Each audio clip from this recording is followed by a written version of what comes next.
The lunch rush had barely started at Chester's Chicken on the edge of Memphis when the manager, Reggie Coleman, noticed something wrong. The men's restroom had been locked for over half an hour, and a line of impatient customers was beginning to form. Some knocked, some complained, but no one answered. Reggie approached, his nerves prickling. "Sir, everything okay in there?" Silence. He reached into his pocket for the universal key, unlocked the door, and what he saw nearly sent him stumbling backward. Two bodies were on the floor, blood pooling across the tile. A young woman sat slumped against the wall, throat cut, her eyes wide with frozen shock. A middle-aged man lay nearby, his chest and abdomen covered in stab wounds, arms still lifted as if he had tried to defend himself. Reggie gagged, slammed the door shut, and with shaking hands dialed 911. Detective Howard Langston arrived minutes later, pulling up in a worn Chevy Caprice just as police cruisers surrounded the building with flashing lights. Yellow tape cordoned off the restaurant as curious onlookers pressed forward. Inside, customers were hurried out, employees sat pale and trembling, and the forensics team had already begun photographing the carnage. "Double homicide," a patrolman said grimly, as Howard slipped on latex gloves. He crouched over the bodies with the medical examiner, Dr. Strauss, who muttered, "Brutal work." The man, multiple stab wounds to the chest, at least one straight through the heart. The woman, throat cut, several abdominal wounds. Time of death between 11 and noon. Howard studied the scene. Blood spattered the floor, walls, even the ceiling. The killer hadn't just struck. He had unleashed fury. No weapon was found. The woman's purse lay discarded, her ID marking her as Alicia Bennett, 26 years old. The man had a driver's license in his wallet. Harold Bennett, 52. Same last name. Father and daughter? Or husband and wife? Howard glanced at their hands. The woman wore a wedding ring. The man's hand was bare. He frowned. Something didn't fit. Moving to the back office, Howard joined his partner, Detective Maurice Grant, who sat with the jittery manager watching security footage. Cameras covered the parking lot, dining room, and entrances, but not the hallways leading to the restrooms. They rewound to mid-morning. At 11:04, the camera captured Alicia walking in alone. She bought a drink, checked her phone, and walked directly toward the restrooms. 4 minutes later, Harold appeared, stepping briskly inside without stopping at the counter. At 11:20, another vehicle entered the lot, an old gray pickup. A man jumped out, shoulders tense, face hard, and strode quickly into the restaurant. The camera caught him scanning the room, then heading straight for the restroom corridor. 7 minutes later, the same man ran back out, shoving his hands deep into his jacket pockets, his face contorted. He rushed to his truck and sped away. "That's our suspect," Maurice said quietly. They froze the image, zoomed, and ran it through the database. A hit came back fast. Deshawn Bennett, 34, prior arrest for assault that had been dismissed when the victim recanted. Same last name. Howard's jaw tightened. The suspect was Harold's son, Alicia's husband. The detectives split up to interview witnesses. One cashier, still trembling, said, "I noticed him because he looked upset. Didn't buy anything, just ran past. When he came out, his hands looked bloody. I thought maybe he cut himself." Another customer recalled hearing someone yell faintly near the back before the commotion. Nothing more.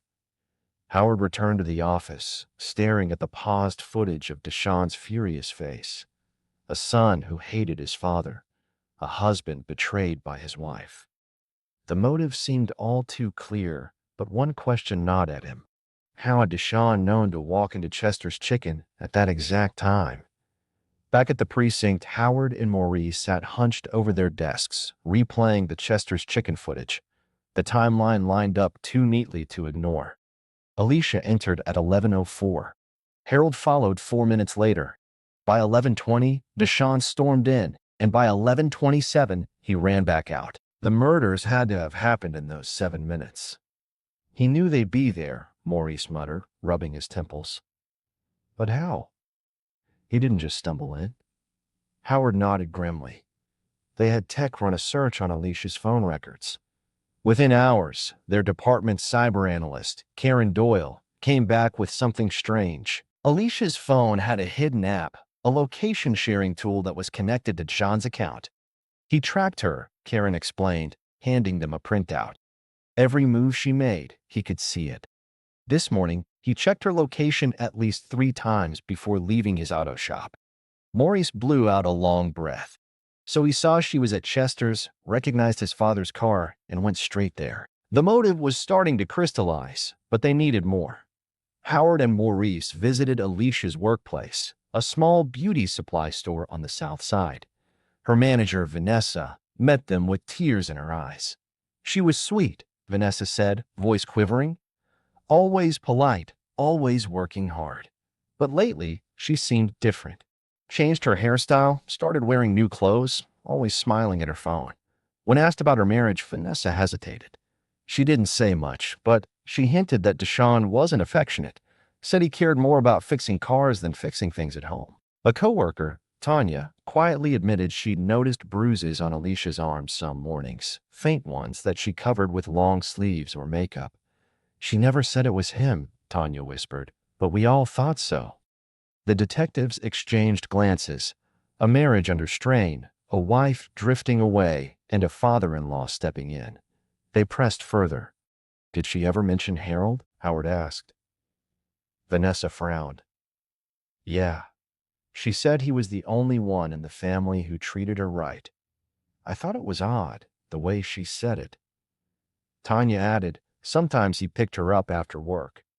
She said her husband was busy, but I don't know. The way Harold looked at her, it didn't seem right. Driving away, Maurice shook his head. Father and son fighting over the same woman. That's poison. They shifted focus to Harold's side of the family. His younger brother, Leon, lived in a modest apartment across town. When they asked about Harold and Deshawn, Leon grimaced. They were never close. Harold was hard on that boy. Controlled everything, school, friends, even jobs. Wanted him in the army, but Deshawn refused. Harold never forgave him. He sipped from a chipped mug, then added, when Deshawn married Alicia, Harold suddenly came back around. At first I thought he was trying to be supportive, but the way he looked at her, it was wrong. Harold always took what he wanted, even if it was his son's. The detectives wrote everything down, the pieces forming a disturbing picture. Back at the station, Howard pulled the preliminary autopsy reports. Alicia had died from a deep cut across the throat, along with 3 stab wounds to the abdomen. Harold's chest was riddled with stab wounds, one piercing the heart. His hands and forearms bore defensive cuts. Time of death, between 11:22 and 11:30. Both victims also showed signs of recent sexual activity. Maurice cursed under his breath. They weren't just meeting. They were together, and he walked in on them. The next step was confronting Deshawn. They drove to his small house on the south side where his gray pickup sat in the driveway. He answered the door in clean clothes, his hair damp from a shower, his face carefully blank. Howard introduced himself and Maurice, flashing badges. We need to talk. Inside, family photos lined the walls, one showing Deshawn with his arm around Alicia, both smiling. They sat in the living room. Howard spoke carefully. Mr. Bennett, I'm sorry to inform you. Your wife Alicia was found dead today at Chester's Chicken. Deshawn froze, his eyes widening as he slumped back in his chair. No, that can't be. She was supposed to be at work. Howard continued. Your father Harold was also found dead, in the same location. Deshawn's expression shifted, a mix of shock, anger, and something almost like relief.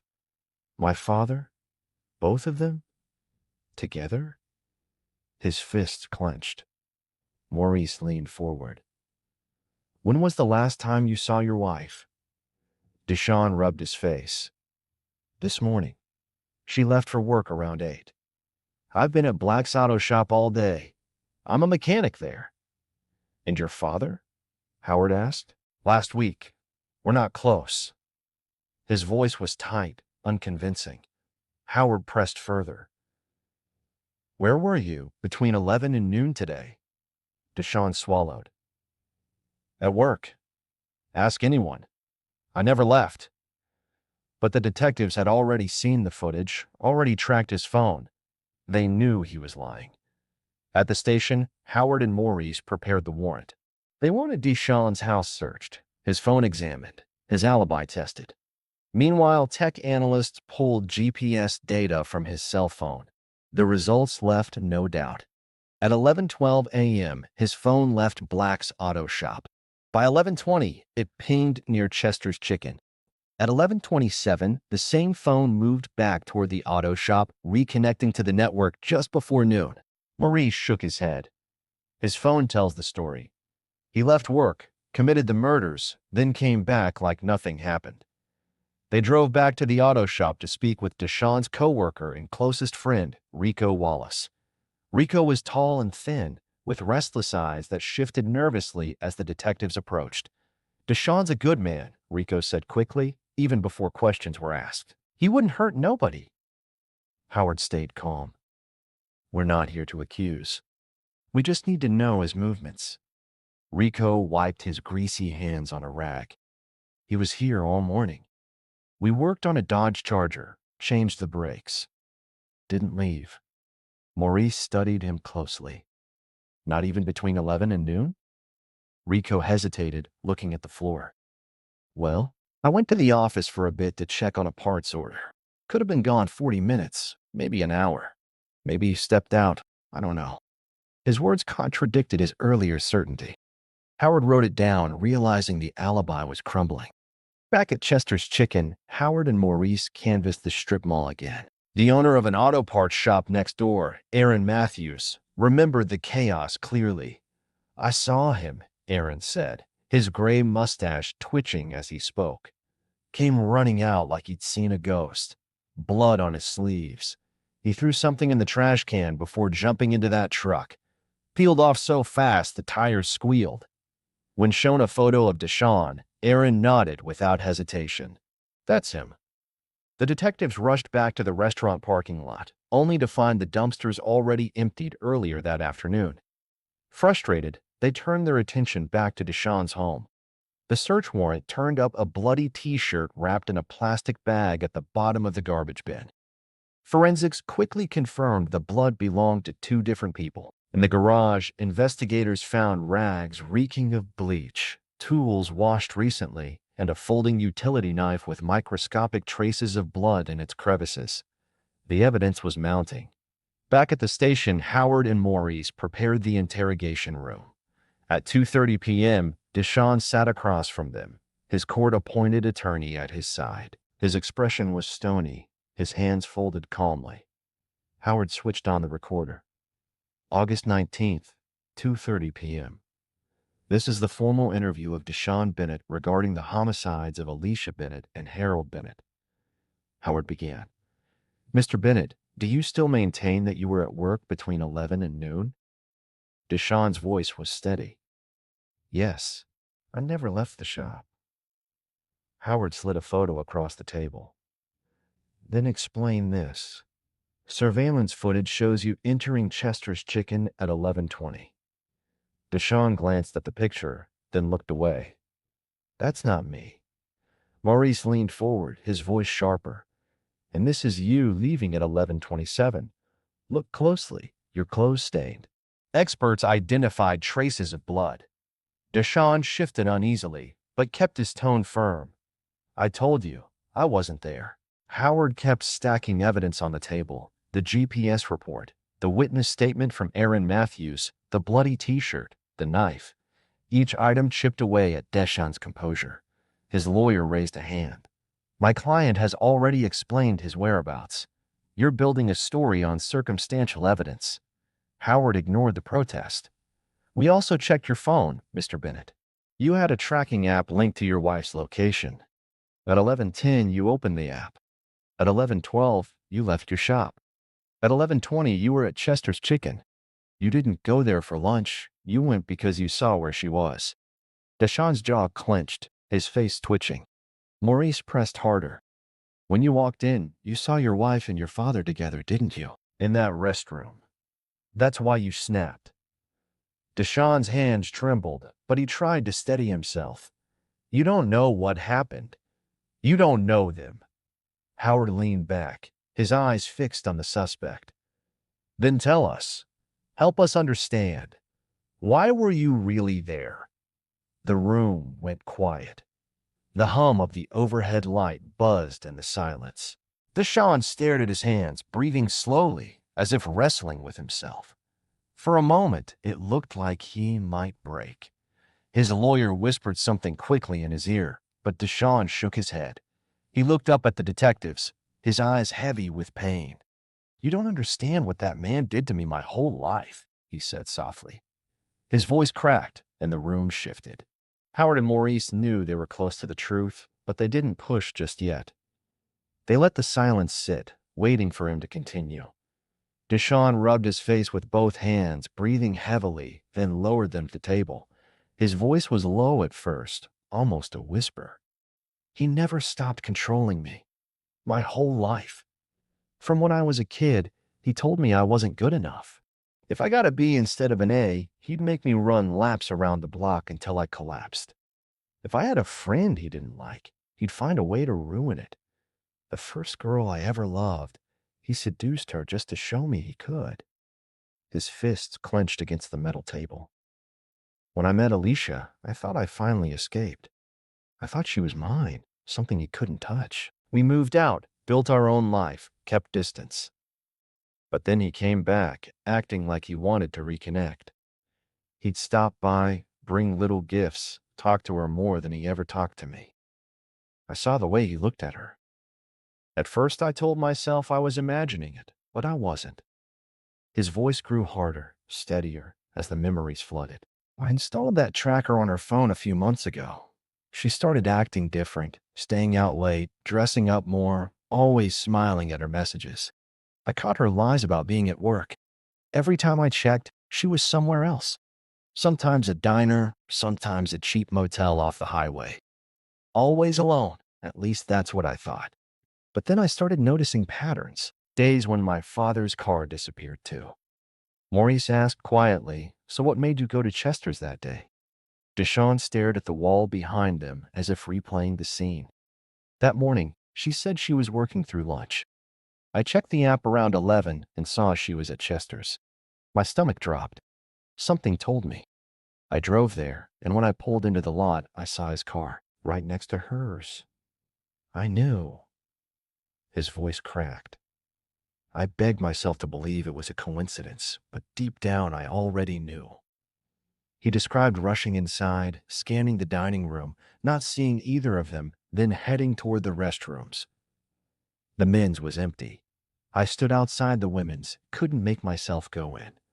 Then I heard voices, hers, then his laugh, and then sounds that left no doubt. I snapped. His hands trembled. I had my work knife in my pocket. I always carry it. I picked the lock and opened the door. And there they were, in the handicapped restroom. Her against the wall, him with his hands all over her. They didn't even notice me right away. His eyes glossed over as he spoke. I don't remember thinking. It was like I was outside my body. I went for him first. He tried to fight me, raised his arms, but I just kept stabbing, over and over. He went down, still trying to block the knife. Then she screamed, begged me to stop. I turned on her. She said she was sorry, that it wasn't what it looked like, but I couldn't hear it. All I saw was betrayal. I cut her throat. She slid down the wall. Then it was silent. Just blood everywhere. I couldn't breathe. Howard and Maurice exchanged a glance but stayed silent, letting him continue. Deshawn pressed on, his voice shaking now. When it was done, I saw his phone on the floor. I unlocked it. He always used his wedding date.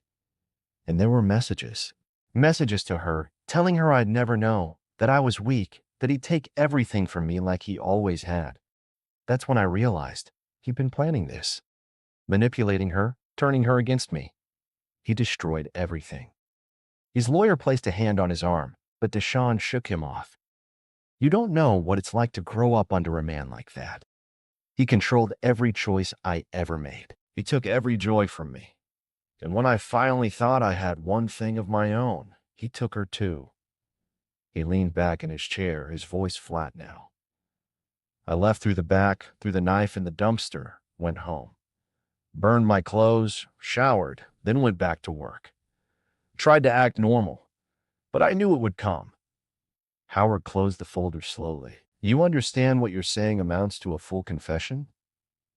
Deshawn nodded. I'm not running anymore. He's still won, you know. Even dead, he's still in control. Because I became exactly what he wanted me to be. The room fell into a heavy silence. Maurice scribbled notes, his face grim. Howard studied the man across from him, broken, bitter, but oddly relieved. Finally, he said, Deshawn Bennett, you are under arrest for the murders of Harold Bennett and Alicia Bennett. Anything you say can and will be used against you in court. The detectives left the room as officers cuffed Deshawn and led him toward a holding cell. For the first time since they'd entered his house earlier that day, his shoulders seemed to relax, as if confessing had lifted a weight he'd carried his entire life. Howard and Maurice left the interrogation room in silence, the weight of the confession heavy between them. Down the hall, forensic results were coming in. The blood on the t-shirt found in Deshawn's trash matched both Harold and Alicia. The folding utility knife recovered from his garage carried microscopic traces of their DNA despite his attempts to clean it. Surveillance footage clearly showed him entering and leaving Chester's Chicken at the precise window of the murders, and GPS confirmed his phone's movements. The digital trail on Alicia's phone sealed the case, showing months of secret communication with Harold. Messages hidden inside a secure app traced the evolution from casual family talk to intimate exchanges, culminating in arrangements to meet that morning. One message from Harold read, "He'll never find out. You're too good for him." Another, "Meet me at Chester's at 11. Quick, no one will suspect." The detective sat in the tech office scrolling through the thread, each line more damning than the last. Maurice muttered under his breath. She was in too deep. He had her convinced.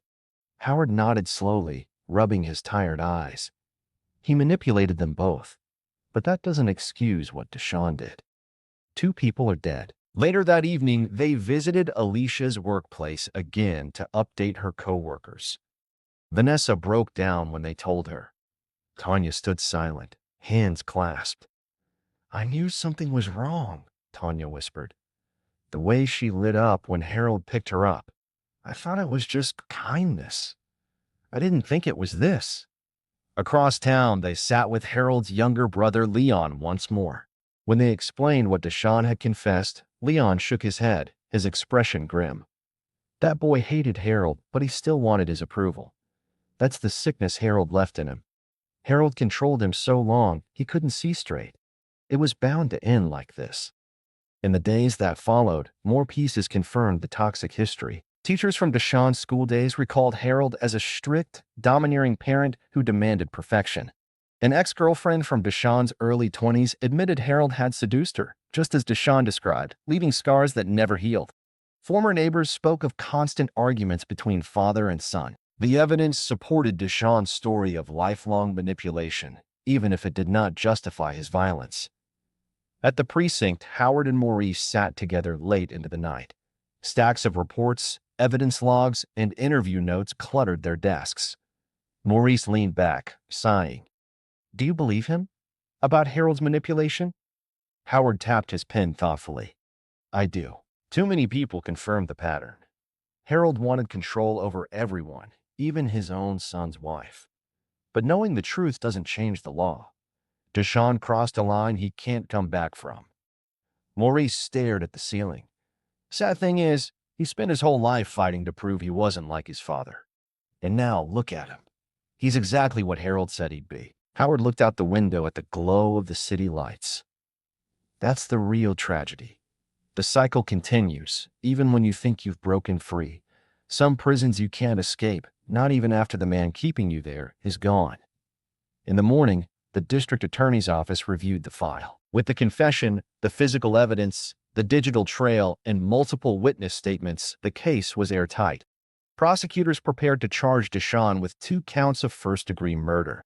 Talk of a plea deal circulated, the possibility of life in prison instead of the death penalty. Deshawn showed no resistance. When his attorney explained the deal, he simply nodded, eyes vacant, as if the outcome no longer mattered. To him, the fight had ended the moment he confessed. Back in their office, Maurice asked, "Do you think he regrets it?" Howard shook his head slowly. "Not the act itself. I think he regrets proving his father right. That's what's eating him." Outside, life in Memphis carried on. Customers still lined up at Chester's Chicken, though the restroom where it all happened remained sealed by police tape for days. Locals whispered, rumors spread, and the restaurant carried the shadow of tragedy. The community spoke of the Bennett family in hushed tones, of love turned to betrayal, of a father and son locked in battle, of a young woman caught between them. And through it all, the detectives knew the truth, that beneath the brutality of the crime lay years of manipulation, jealousy, and resentment, an inevitable explosion waiting to happen. The courtroom was packed on the day of sentencing. The air was heavy with murmurs from the gallery. Reporters shuffled their notes, and the hum of camera shutters filled the silence as Deshawn Bennett was led in wearing a county jumpsuit. He walked with a steady gait, his wrists chained, his expression calm but unreadable. Alicia's family sat on one side, their faces marked with grief, while Harold's relatives sat on the other, some filled with sorrow, others with quiet rage. The prosecutor laid out the case one final time. The timeline, the surveillance footage, the forensic evidence, the GPS trail, and the confession. It was overwhelming, undeniable. The defense attorney rose only briefly, speaking not of innocence, but of mitigation. He described a man broken by years of control, a man shaped by an abusive father and pushed into a corner until he snapped. He argued that while the murders were inexcusable, they were also the product of a toxic relationship that had poisoned Deshawn's life since childhood. The judge listened, stone-faced, before delivering the decision. 2 counts of first-degree murder. Life imprisonment without the possibility of parole. No second chances, no appeals left to cling to. Deshawn accepted the sentence without flinching. He turned his head once toward the benches where family sat, his eyes meeting no one's, then lowered his gaze to the floor as the bailiff led him away. For some, justice had been served. For others, it felt hollow, as though nothing could balance the loss of 2 lives and the destruction of another. Outside the courthouse, television crews reported live, headlines flashing across local news stations. Double murder at Chester's Chicken ends in life sentence. Reporters pressed microphones into the faces of relatives as they left, some declining to speak, others voicing the anguish they carried. "We lost Alicia, we lost Harold, and now Deshawn too," one cousin said tearfully. 3 lives gone from one family. There's no healing from that. Back at the precinct that evening, Howard and Maurice sat across from each other in their dim office, the case file thick on the desk between them. Maurice leaned back, his voice low and thoughtful. "Cases like this stick with you. It wasn't just a crime. It was years in the making. A father who never let go of control. A wife caught in between. A son desperate to prove he wasn't weak. You put all that together, it was a time bomb." Howard rubbed his temples, his eyes weary. Harold bent him until he broke. The saddest part is, Deshawn tried his whole life to get out from under him. He wanted to prove he was different, that he could build something of his own, and in the end, Harold's shadow was still over him. Even in death, Harold won the last fight. Maurice looked at the folder, then at his partner. "Do you think Deshawn was doomed from the start?" Howard thought for a long moment before answering. "Nobody's doomed. We all have choices. But when you grow up in a cage, sometimes you don't even realize you're in one until you break free in the worst possible way.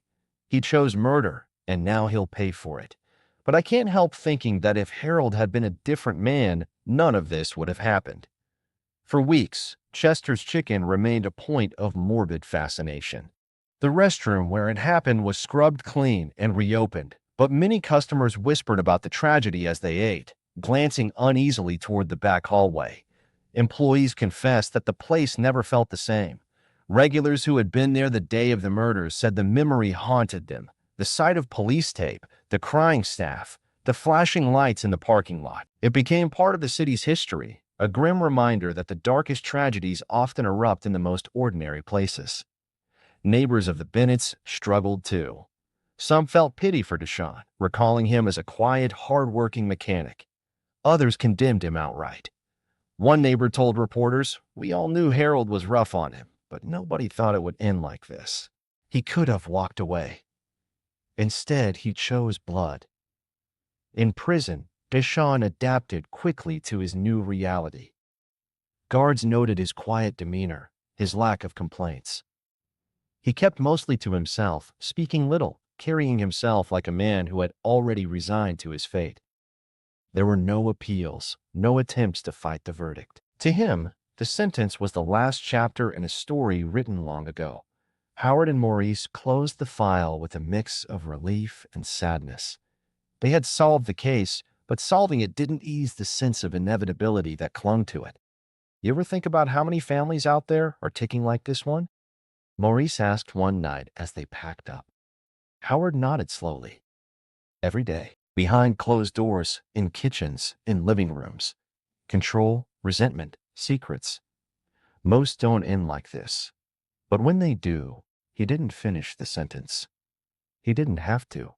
In the end, 3 lives were destroyed and an entire family shattered, not because of a stranger's violence, but because of betrayal and manipulation from within. That was what made it so haunting. And so another case was filed away, but not forgotten. The city would move on, the restaurant would reopen, but the story of the Bennetts would remain a quiet warning of how love, obsession, and control can twist into tragedy. What do you think about this case? Was Deshawn a victim of his father's lifelong manipulation, or was he fully responsible for letting his rage take over? Share your thoughts with us in the comments below. Don't forget to subscribe to the channel for more true crime stories told in detail, and let us know where in the world you're watching from. We love hearing your voices and seeing how far our stories reach.